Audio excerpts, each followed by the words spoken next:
work and no play for Rodney as someone next door catches his eye.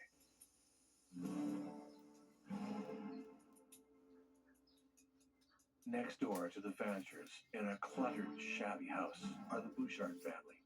Matriarch Anna, Anna's youngest daughter, Cora, Cora's two young sons, and, occasionally, Anna's eldest daughter, Peggy, along with her husband, Harold Snake Stevens.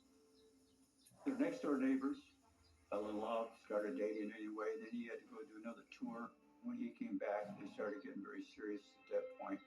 So when the opportunity presented himself, Rodney moved in.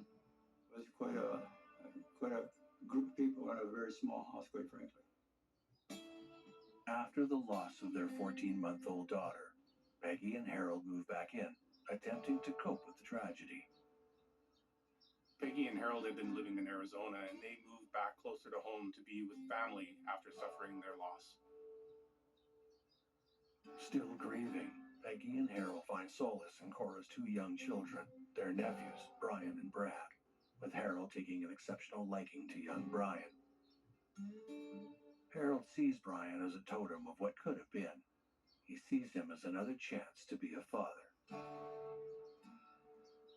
Cora had a 6-year-old son and a 2-year-old son, I believe it was, at the time. So Rodney assumed the role as a father there because the father was not around. But before Rodney showed up, Harold Stevens and Peggy Stevens were the ones that kind of looked after young Brian and developed a real good relationship with him. That's where the problem began. Cora's $500 a month child payments and her part-time job with the National Guard go towards the bills for the little house on Beulah Street. As Anna, Peggy, and Harold are all on welfare. But after months of living in tight quarters, and with Rodney finding the odd job here and there, the young couple decide it's time to move out.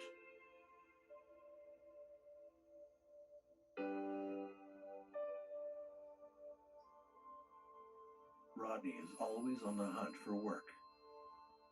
So when a call comes from a man named Rich Hoover, looking for someone to help him unload a truck, he jumps at the chance. Rodney asks Hoover where he found his name and phone number. Hoover tells him that it was posted on a work wanted bulletin board at a truck stop in the city. Rodney asks the Bouchards if they know anything about his name up at the truck stop. And Anna says she and Peggy put it there to help him out. Rodney is not thrilled with the actions of his in-laws, but is grateful for the chance to prove himself.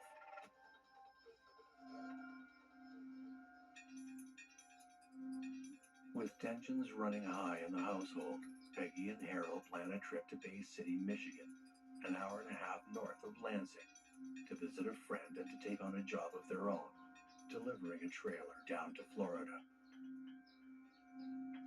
Though employed in the Eaton Intermediate School District, Harold has issues holding down employment, so a quick job comes as a relief to him and Peggy.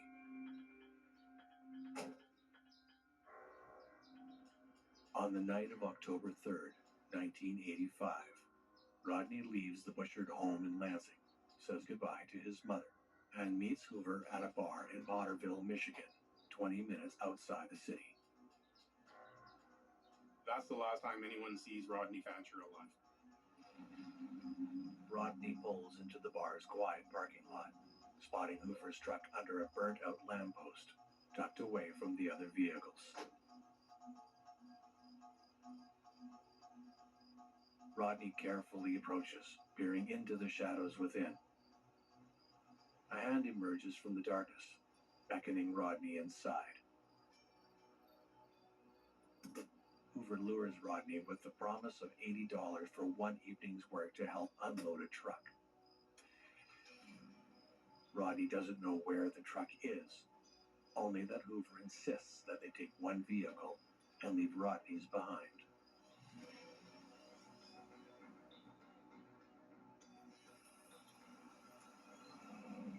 Rodney engages Hoover as they drive, discussing the job and wages. Rodney tells Hoover about his family, about Cora, Brian, and Brad. He tells the man how grateful he is for the work, and that he's been saving up to rent an apartment with his fiancée.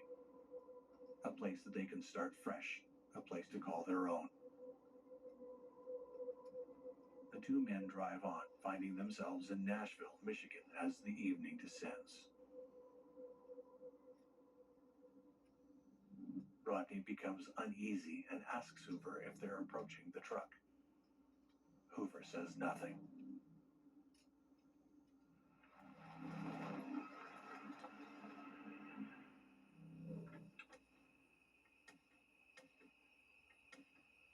Hoover brings the truck to a stop down a deserted gravel road, then asks Rodney for his help moving something in the back. Rodney Fancher, the 24-year-old father of two, steps out into the night at the bequest of Rich Hoover, unaware of the fate that awaits him.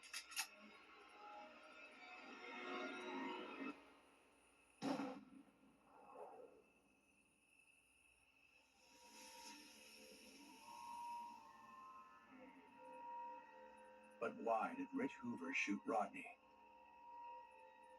For whoever did this to Rodney, it was up close and personal. After they kill him, they roll his body into a ditch and leave him there like a piece of roadside trash.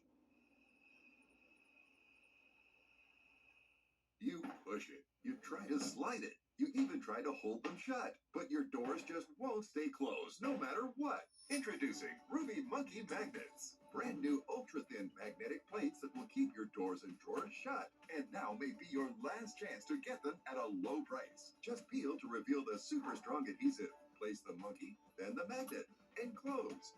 Installation is that simple, and now you have a door that will stay shut. So forget drawers that won't stay closed. Every drawer stays closed. It's so fast and so easy. Even large sliding doors or cordless window blinds. Everything stays closed with Monkey Magnets. The secret is the ultra-strong industrial magnet that's powerful attraction keeps your doors and drawers securely shut. These magnets are so strong they can hold this hammer that's nearly 5 pounds. Plus they're super thin. They'll fit just about anywhere, and they stay out of sight. Even screw them in for a more permanent solution. Monkey Magnets are perfect for cabinets, dresser drawers, sliding closet doors, accordion doors, and more. They're made of ultra-durable metal, so even your outdoor problems are solved in an instant because they're corrosion and rust resistant. Use them anywhere outside the house, even on that stubborn mailbox that won't stay shut. Monkey Magnets can stick anywhere, from drywall to all types of wood frames, metal surfaces, and more. Call or go online now to get 8 sets of Monkey Magnets for only $9.99. Monkey Magnets are guaranteed to last 10 years or your money back. But wait, due to rising costs and supply chain shortages, this may be your last chance to get Monkey Magnets at this low price. There is a strict limit of 1 full house pack per order while supplies last. So order now to keep all your doors and drawers shut tight with Monkey Magnets. Call 1-800-750-0549. That's 1-800-750-0549. Call or visit getmonkeymagnets.com. So call 1-800-750-0549 now.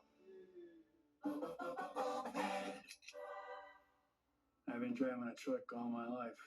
A bear ran across the front of my truck, and I had to avoid him instead of hitting him. I got a good settlement for it and everything, and Dad helped me to go out and acquire gold and silver. I got the brochure from U.S. Money Reserve, and that's when I decided I can make more money with this than I could have leaving it in the bank. Because if I put 20 grand of paper in there and I had 20 grand of gold, the paper ain't gonna make me any money. So I just bought it because it's my insurance policy. If you'd like to learn more about why physical gold should be an important part of your portfolio, pick up the phone and call to receive the complete guide to buying gold, which will provide you with important, never-seen-before facts you should know about making gold purchases. U.S. Money Reserve is one of the most dependable gold distributors in America. My friends call me Zam. I naturally hold a lot of stress in my digestive system, as a lot of women do. When I travel, I get constipated, I get really poop shy. When I started taking DSO-1, I immediately noticed how much lighter I felt, vibrant, alive. It really helps me stay regular, and and you're not bloated at all. I honestly recommend DSO1 to everyone. Nashville, Michigan, a quiet town of over 5.6 square kilometers with a population of 1,500.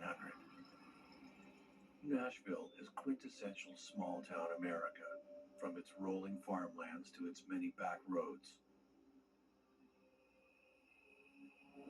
But on the night of October 3rd, 1985, everything changes when Rodney Venture is murdered in cold blood.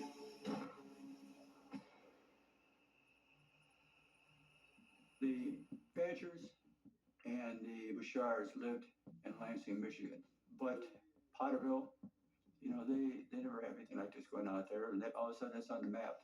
This is where the abduction, if you will, took place. And probably wasn't an abduction at one point, because actually what happened was Fancher got in the car voluntarily, expecting to go on load of trucks. They don't really have an abduction anyway, but the whole thing was put in the beginning was there in Potterville. So, it's a small community. So it's like all of a sudden they're part of this action.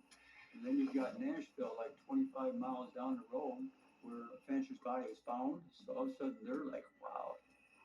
People in the rural counties that we're speaking of, Berry County in this case, Michigan, and Eaton County, and it's impacted on them. That's big news. That's the discussion in coffee shops and the bars and that type of thing. On the outskirts of Nashville, where miles separate the nearest neighbors, a local farmer notices something strange. He approaches the site, thinking he's uncovered an injured animal. Instead, he stumbles upon the discarded body of Rodney Venture. A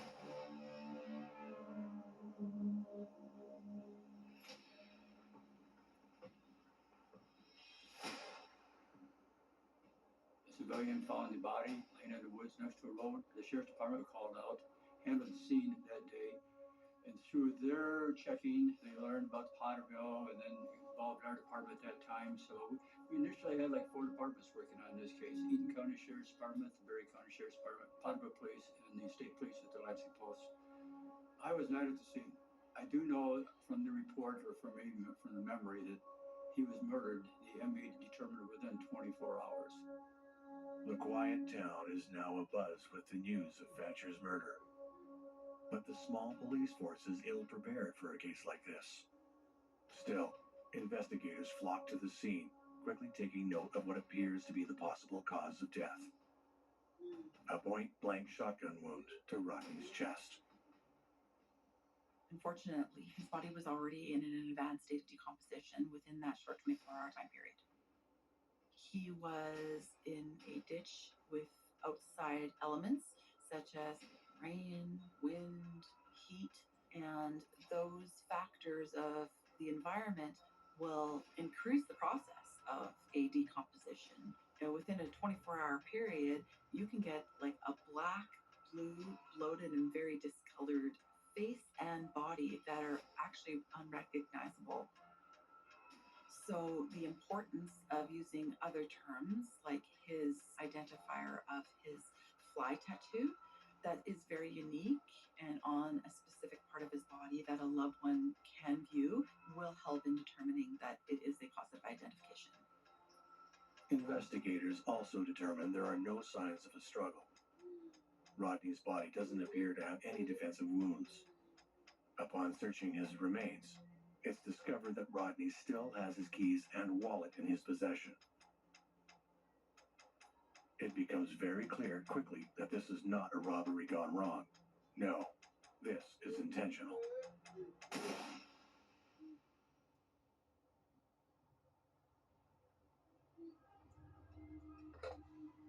Meanwhile, at the Bouchard house, Cora is seeking answers. Rodney has yet to return home from the night before. Aware that he's made arrangements to meet with Hoover at the bar in Potterville, Cora takes matters into her own hands. She calls the bar, hopeful that Rodney is there. That maybe he overdrank and did the responsible thing by sleeping in his truck. The bartender tells Cora that there's a similar-looking truck in the parking lot, but they're unsure if anyone's in it. That's all Cora needs to hear. She hangs up and dials the police, wishing for the best, but preparing for the worst. Police rush to the bar where they find the truck. Investigators make a note of the license plate and radio it in. Dispatch quickly confirms the truck belongs to Rodney. With this discovery, Cora's worst fears come true. It does not appear to be robbery. Okay, he's targeted. Who wants to target him? So you start performing what we call victimology and a background on Rodney in this case to determine who's he running with, who's he dealing with, is he involved in criminal activity himself? Has he been seeing someone else's wife? You got to go that route basically and start identifying possible suspects. With his body in decomposition, investigators show Cora the one identifiable piece left of Rodney. When Cora sees his housefly tattoo, the world crumbles around her.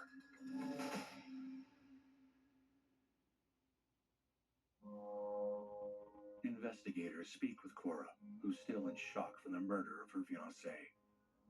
She tells them that she has no idea who could have done such a thing to Rodney, that he's a good man with a good heart. He has no enemies that she knows of. Police then speak with Anna Bouchard, who tells them that a man named Rich Hoover hired Rodney for a quick job unloading a truck. And that Hoover got Rodney's information from a work-wanted bulletin board at a truck stop in South Lansing. The day he left with his killer at the Blinker Lake bar, he came from his work job to his mother's house where he showered up and then took off to the Blinker Lake bar to meet the person who eventually killed him. Cora confirms her mother's story, but tells investigators that Rodney isn't the one who placed his information there. Anna Bouchard and Peggy Stevens did.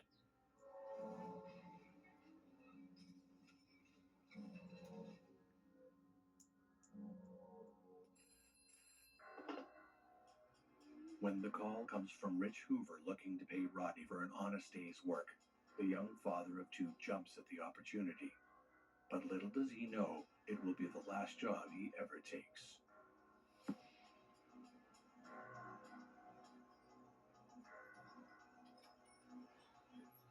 At that point, we have a name, Rich Hoover, the trucker supposedly used. So we're trying to run down some information on Rich Hoover, checking at the truck stop with Rodney Fancher's picture, asking employees, asking truckers, asking mechanics, things like this. Anybody know Rich Hoover? Anybody seen this guy here? But nobody has seen Rodney or knows anyone named Rich Hoover. Because no one observed Rodney Fancher at the truck stop posting a notice that he wanted work. Nobody observed anybody at that truck stop making that post. Nobody knew the name Rich Hoover. Didn't mean for sure that everything went down as it initially appeared to be, and that meaning that his name was up there. The only suspect police have is a person by the name of Rich Hoover, but without any description of what he looks like or a location for him, they really have nothing else to work with. As the investigation ramps up, the search to find the mysterious Rich Hoover begins. But several questions remain. Who is Rich Hoover? And what role does he play in Rodney Fancher's murder?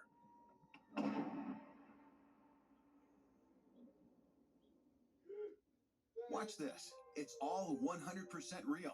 Witness what happens to this woman's bags under her eyes in an actual time lapse in just minutes. Nothing has been doctored or tampered with. The very real problem will disappear before your eyes and hers with a revolutionary topical formulation that works in just minutes, and the effects will last for hours and hours. Over 1 million people are using this topical technique to visually reduce puffiness and bags. It works on sagging jowls, even fine lines and wrinkles on the face and forehead. Introducing Plexiderm. In just minutes, you can restore and beautify your face, even look years younger. And the look will last all day or all evening. Oh my gosh. Wow. I'm just in love with the mirror right now. Jump on board and say yes to this amazing $14.95 Prove It Plexiderm trial. You'll see why our customers describe Plexiderm with 3 words. Amazing, amazing, amazing. Order right now. We'll pay your shipping. Operators are standing by. This summer, We're in a race against time as temperatures rise. Abused and neglected animals across the country are suffering right now in the unbearable, scorching heat. They're thirsty and panting, chained outside with no water, and many are desperately trying to hang on for just one more day. Extreme heat can have a major impact on animals, and we see that all the time. You know, without shade, to be without shelter, without adequate water, and basically just left out there dealing with the baking sun all day.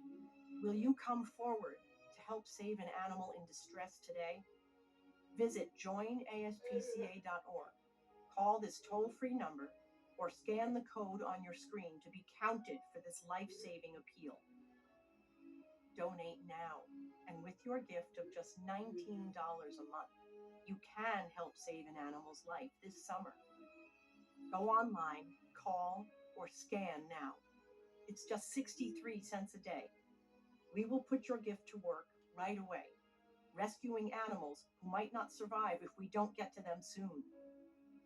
But the situation is urgent, and tomorrow could be too late for an animal who is suffering in the sweltering heat right now. In my mind, one more hour is not acceptable. Right? These animals have suffered enough. If there ever was a time, this is it. So if you sign up in the next 10 minutes, we'll send you this free welcome kit, including this beautiful t-shirt for taking action right away to save an animal's life this summer. We're in a race against time to reach vulnerable animals who are barely hanging on. Help rescue an animal today. Go online, call, or scan right now. Coming up next on True Crime Network.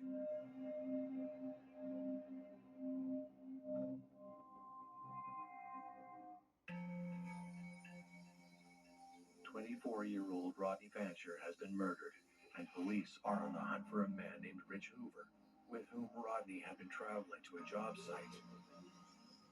A crime scene with a severe lack of evidence leads investigators from the Michigan State Police, Eaton and Barry County Sheriff's Departments, and the Potterville Police to join together to help bring a murderer to justice.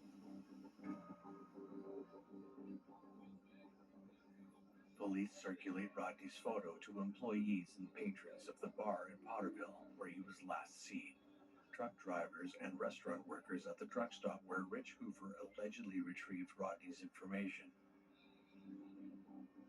But no one recognizes Rodney, and no one knows who Rich Hoover is. We see a lot of situations where strangers are perpetrating a crime, but more often than not, it's somebody who knows the victim. Maybe they don't know him directly, but indirectly they do. They're down the street, or they're related, or they're in business where there's some kind of connection to the victim. It's not random.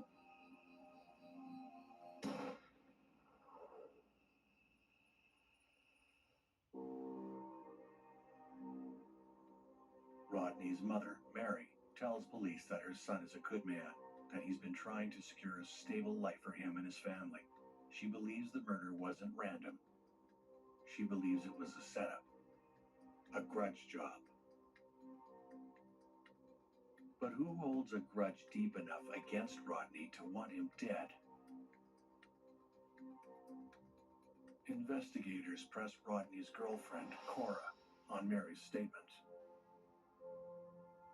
Cora mentions that Rodney and her brother-in-law, Harold Stevens, did not get along, but doesn't believe he or anyone in her family is capable of committing murder. Police speak with Peggy and Harold Stevens. The couple went out of town the night of the murder, and their alibi is confirmed by their friend, James Oswald, whom they stayed with in Bay City, Michigan, before taking on a job delivering a trailer down to Florida. Sure, they have an alibi.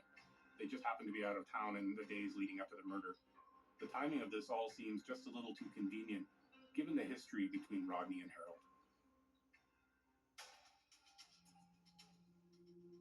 Police search for a break in the case. Days turn into weeks, weeks turn into months. With a lack of witnesses and evidence, the case turns cold. One of the most difficult things for an investigator at this point is the feeling that you're potentially letting the family of the victim down. They just want closure. A lot of times you're waiting on information that you want to get before you take the next step. You want to maybe conduct an interview with somebody, but really you want to get some information before you talk to them. You want to have all your ducks in line.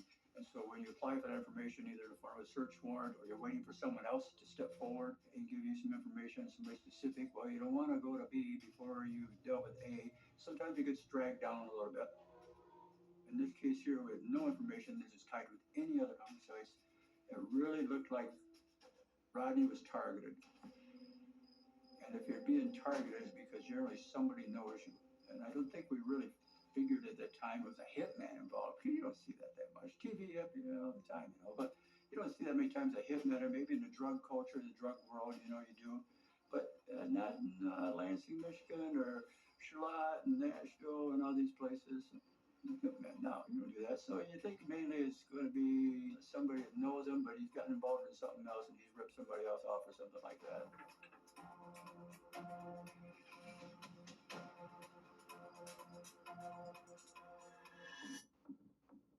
Investigators go back to the drawing board and examine the facts. Though he has no more than an 8th grade education and constantly struggles to hold down a steady job, Rodney promises Cora that he'll take care of her, that he'll give her and her 2 sons a better life, no matter what the cost.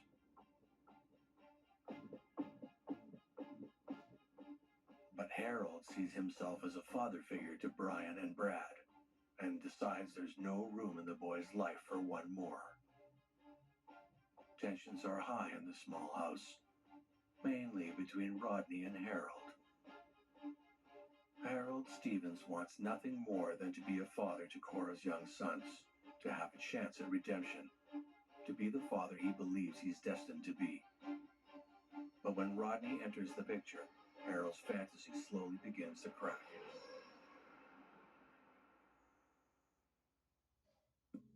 Living off Cora's part-time salary and her $500 child welfare checks is enough for Rodney and Cora to begin searching for a home of their own, somewhere far away from the crowded house on Beulah Street.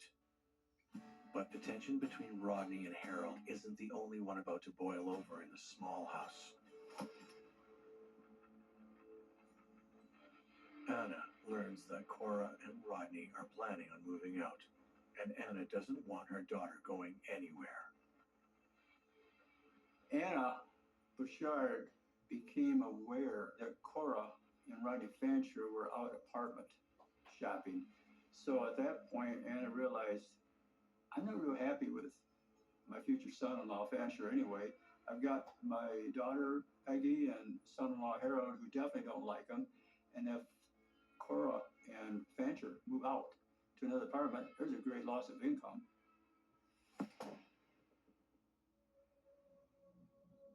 Police question the Stevenses, who confirm the bad blood between Rodney and Harold, yet maintain their innocence. They're not killers. They reiterate their alibi. They visited a friend in Bay City the night of Rodney's murder. Then they traveled to Florida, taking on a job of delivering a trailer. Even though the Stevenses have an alibi, do they know more about Rodney's murder than they've let on? Or is Rodney's murder a case of a job gone wrong? Could a dispute about wages have sent Rodney to his grave? With all the facts that have come to light, 2 possible theories emerge. Scenario number 1. Rich Hoover, a hot-tempered man with a no-nonsense attitude, takes advantage of low-skilled workers looking for odd jobs, lowballing their worth for strenuous tasks. Hoover calls Rodney looking for a one-time job to help him unload a truck. They arrange to meet in the bar parking lot of a Potterville bar, with Hoover paying Rodney $80 for his services. Rodney agrees, then hangs up. He questions the fact that Hoover says he got his information from a truck stop bulletin board, which he didn't do. Anna admits she and Peggy did it to help Rodney out. Though he's upset with his in-laws, Rodney's excited at the prospect of earning his keep. Rodney meets Hoover at the bar the night of October 3rd, 1985. From there, the two men pile into Hoover's truck to head to the job site, leaving Rodney's vehicle behind. Rodney voices his concerns about the distance they've traveled and how long the job will take. He lets Hoover know that he expects to be paid more for his time. Hoover tells Rodney he won't pay him more than the agreed upon amount, which causes the men to argue, with Hoover pulling over onto the side of the road in a rage. Perhaps Hoover exits the truck to cool down. Rodney watches from inside, unsure how to proceed. He decides to go talk to Hoover to calm the seas, but hot-headed Rich Hoover is waiting for Rodney when he steps out. He shoots Rodney in the chest at close range, killing him instantly. He then drags Rodney's lifeless body into the ditch, leaving him for nature to consume.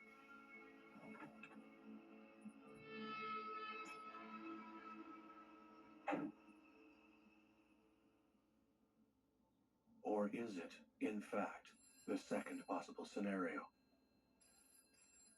Is Rich Hoover nothing more than an alias? A man invented to throw investigators off the scent of the true murderer? Peggy and Harold Stevens have an alibi for the night of Rodney's murder. But given the toxic relationship between them and the Stevens' desire to be like parents towards Cora's children, did Peggy and Harold hire someone to kill Rodney? Is it possible the Stevenses want Brian all to themselves, so they recruit a hitman to murder Rodney? Did they meet at a bar in Potterville and devise a plan? The hitman calls Rodney, pretending to be Rich Hoover, asking Rodney to help him with the job. The Stevenses know Rodney's situation. They count on him to accept the offer, and he does, sealing his fate. Rodney and Cora seem to have their future mapped out for them. They plan to move out together and live as a family. Rodney meets with who he believes is Rich Hoover at the bar in Potterville. From there, the two men pile into the truck and head to the job site. As Rodney and the unidentified man drive, the man grabs a joint and begins to smoke, offering some to Rodney, who gladly accepts. Did the driver stop his truck on a deserted gravel road, telling Rodney he needs to grab more weed from the back? But there is no pot, only a sawed-off shotgun.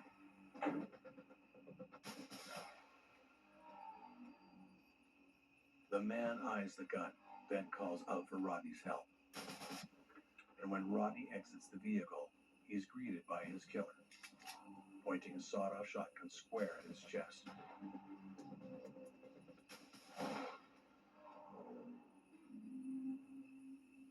But if this is how the crime occurs, who is the unidentified man that the Stevenses hired?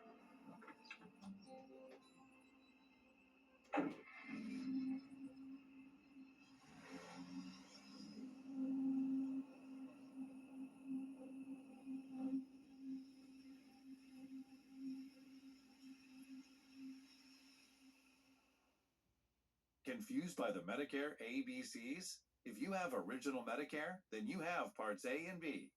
Have you considered Part C? Medicare Part C is sometimes known as a Medicare Advantage plan, and it's one of the best ways to help protect yourself from out-of-pocket Medicare costs. If you only have Medicare Parts A and B, there are 3 things you should do. 1. Call the number on your screen. 2. Give the licensed insurance agent your zip code. 3. See what Part C plans with benefits are available to you. 1, 2, 3. It's that easy. Medicare Part C plans are available with benefits you may not be receiving with your current plan. If you're losing benefits, moving, or new to Medicare, you may be eligible to enroll in a plan today, but you won't know unless you 1. Call the number on your screen now. 2. Give the licensed insurance agent your zip code. 3. See what Part C plans with benefits are available to you. Medicare Part C plans are available now. Plans may include benefits you are not currently receiving. Call today. You don't get a Medicare Advantage plan automatically. Call to find out if you're eligible for a special enrollment period. If you're losing benefits, moving, or new to Medicare, you may be eligible to enroll in a plan today. If you only have Medicare Parts A and B, there are 3 things you should do. 1. Call the number on your screen. 2. Give the licensed insurance agent your zip code. 3. See what Part C plans with benefits are available to you. 1, 2, 3. It's that easy. Medicare Part C plans are available with benefits you may not be receiving with your current plan. If you're losing benefits, moving, or new to Medicare, you may be eligible to enroll in a plan today, but you won't know unless you call. Call today for your free Medicare benefits review. The call is free. There's no obligation. Call 800-620-3158. That's 800-620-3158. 800-620-3158. Call now. If you're watching this Gerber Life Guaranteed Life Insurance commercial, there's a good chance that you're alive. And if you're not, well, this may not be of interest to you. Now, I know what you're thinking. Life insurance? I'm going to live forever. Death is what happens to other people. Well, for the sake of argument, let's assume you're wrong, and that someday you won't be watching TV anymore. I know, it's not easy to talk about, so I'll do the talking. If you're 50 plus and alive, you can apply for Gerber Life Guaranteed Life Insurance with guaranteed acceptance, regardless of your health. And since this life insurance is guaranteed, you don't have to get a medical exam. In fact, you don't even have to fill out a health questionnaire. For a free quote, just scan this QR code. Then, when you stop, if you stop watching TV, your family can use the insurance money to help cover your final expenses or anything else. For a free quote, scan today. Your kids already inherited your ears, allergies, and questionable singing voice. Don't make them inherit your final expense tab, too. It wasn't always like this. Dryness made sex painful and awkward. But Reverie's vaginal moisturizer brought back the spark. Thousands of women have restored their vaginal moisture. Join them at Reverie.com. 24-year-old stepfather of 2, Rodney Fancher, has been murdered. But with limited evidence, no witnesses, and a suspect that can't be traced, the investigation is at a standstill. After months of searching and hundreds of unanswered questions, a surprising witness comes forth with some damning evidence, giving investigators the break they've been searching for.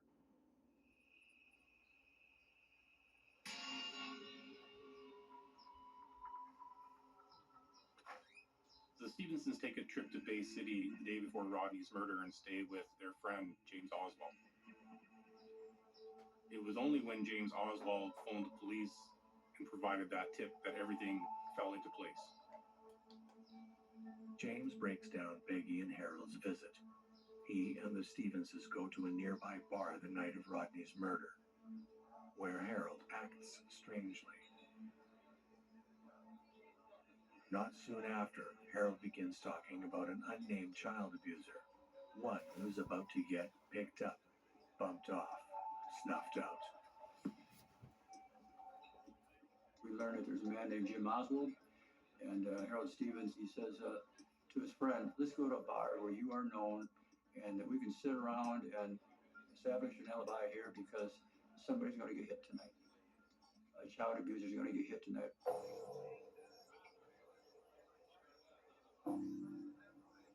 Harold Stevens proposes a toast to the death of the abuser at exactly 8:30 p.m. on the night of the murder.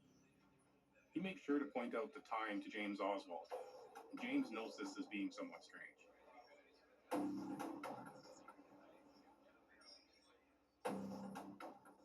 Cora denies that Rodney ever laid a finger on the children. James also mentions to police that he spoke with the Stevenses upon their return from Florida, when Harold came to purchase James's old motorcycle. When James tells Harold about the news of Rodney's passing, Harold tells James he expects the investigation to be a short one. and they made some incriminating statements to Oswald at that point. Yet, even with this new information, the question remains, if the Stevenses did in fact orchestrate Rodney's murder, then who did they hire to pull the trigger?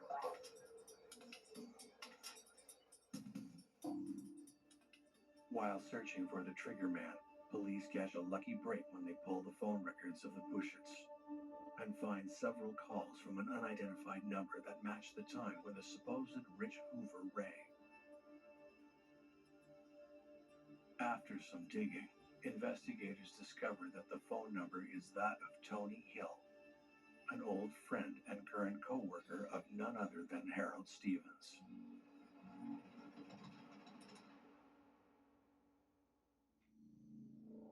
Tony Hill, a janitor living in Charlotte, Michigan, is brought in for questioning. He tells investigators that Harold often discussed his troubles with Rodney, but that his friend isn't capable of murder. For his alibi, he claims to have been at home the night of October 3rd, watching television. But with no one else to back up his claim, and his intimate knowledge of Harold Stevens' vendetta against Rodney, police keep Tony as one of their top suspects. James Oswald then reveals that he sold his motorcycle to Harold, who then passed it on to Tony as a down payment for the murder. But the biggest break yet comes from Peggy Stevens herself. She tells investigators everything in exchange for immunity. Peggy Stevens is an eyewitness to this crime, which is a crucial piece of evidence to the prosecution.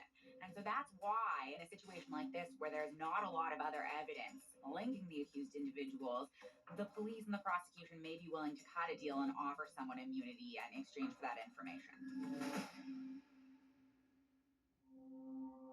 Peggy's chain of events paints a horrifying picture as the case goes to trial, but nothing could prepare anyone for the truth. The Stevenses, still reeling over the loss of their 14-month-old daughter, take a special liking to Cora's eldest son, Brian, particularly Harold, who sees himself as a father figure to the boy. But all that changes when Rodney comes into the picture. To them, Brian is like, it's my kid now because I'm helping raise them, and we got a special relationship. And now this clown's coming in here and telling me we're no longer going to get to see him, and we got rules we got to live by. You can get an idea maybe how much hatred had developed between them. Harold feels that Rodney is trying to remove him from Brian's life. So Harold does everything within his power to make Rodney suffer, even claiming Rodney abuses the children, something Cora denies. When that doesn't work, the Stevenses opt to send Rodney a more serious message. At first, they discuss beating him up, but then decide they need to do something a little more permanent. Harold, who recently found work in the Eaton Intermediate School Division with his friend, vents his frustrations to Tony, eventually convincing his friend to murder Rodney for $1,000. Knowing Rodney is desperate for work, Tony calls the Bushard house, pretending to be Rich Hoover, an alias created by him and the Stevenses. From there, the plot to end Rodney Fancher's life is set into motion.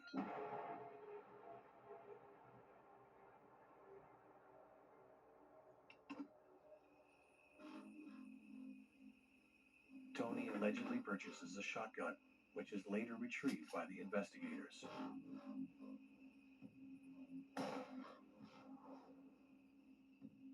The autopsy reveals that the plastic from Tony Hill's shotgun lodged itself into Rodney's chest. Police believe the case is solved. The Stevenses and Tony Hill are behind Rodney's murder. Both Stevens and Hill are arrested in late December 1985, almost 3 months after the crime's been committed. But soon after Peggy's first confession, she reveals a final accusation that changes everything. When you get approved with Drive Time, you get the real deal. It's the Drive Time Real Deal Maker. It lets you customize the real down payment and monthly payment of the car you want to buy. That's super smart. And the deal you make on your phone is the deal you pay. You make the deal yourself. Get the real deal at drivetime.com. I'm Jonathan Lawson.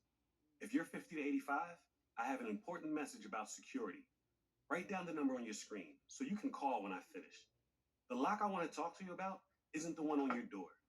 This is a lock for your life insurance, a rate lock that guarantees that once you're insured, your rate can never go up at any time for any reason. But be careful. Many policies you see do not have one, but you can get a lifetime rate lock from Colonial Penn. Call this number to learn more. This plan was designed with a rate lock for people on a fixed income who want life insurance that fits their budget and is simple to get. Coverage options start at $9.95 a month, less than 35 cents a day. Act now, and your rate will be locked in for life. It will never increase, guaranteed. This is lifelong coverage that can never be canceled as long as you pay your premiums, guaranteed. And your acceptance is guaranteed, with no health questions. You cannot be turned down because of your health. Call for your information kit and read about this rate lock for yourself. You'll also get a free beneficiary planner. Both are free with no obligation. Don't miss out. Call for information, then decide. Read about the 30-day 100% money-back guarantee. Don't wait. Call this number now. Call now and you'll also get this free beneficiary planner. Use this valuable guide to record important information and your final wishes. And it's yours free just for calling. So don't wait. Call 1-800-430-6060 for your free information. That's 1-800-430-6060. There's no risk or obligation. That number again is 1-800-430-6060. That's 1-800-430-6060. So call now. We have a deal. Thanks, everyone. Can you imagine if it was a million instead of a billion? We'd be so fired. Check the outer notes. Yes, multiple meetings say billion with a B. We've got this. Otter, you got this. Every home tells a story. Hey, it's Christina Hall. Welcome to my home. With every home I design, from my house in Tennessee to here in Newport Beach, there's a signature touch that truly elevates the ambiance. These aren't just any Centene products. These are Hotel Collections cold air diffusers. In every part of my home, from the living room to the bedroom, this is the touch that truly sets it apart. Now available for you at hotelcollection.com.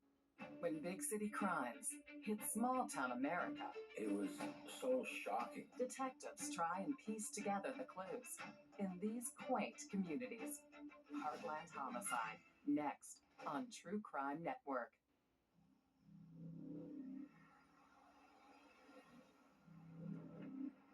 On a gravel road just outside of Nashville, Michigan, Tony Hill stops his truck, telling Rodney Fancher he needs to grab more weed from the back. While outside, Tony calls out for Rodney's help. But before Rodney realizes what's going on, he finds himself face to face with Tony Hill, a shotgun pointed square at his chest. Then, according to Peggy, Tony mutters the last words Rodney will ever hear. Tony Hill tells Rodney, "This is for the way you treated Brian. This is the way Grandma wants things done."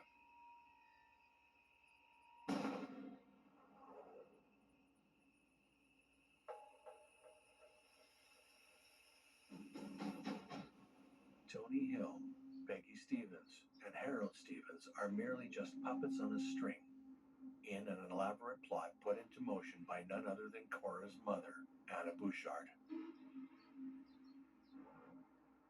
With Peggy's testimony and the recovery of the murder weapon, it's enough to put Harold, Tony, and Anna away. All three received life sentences for first-degree murder and conspiracy.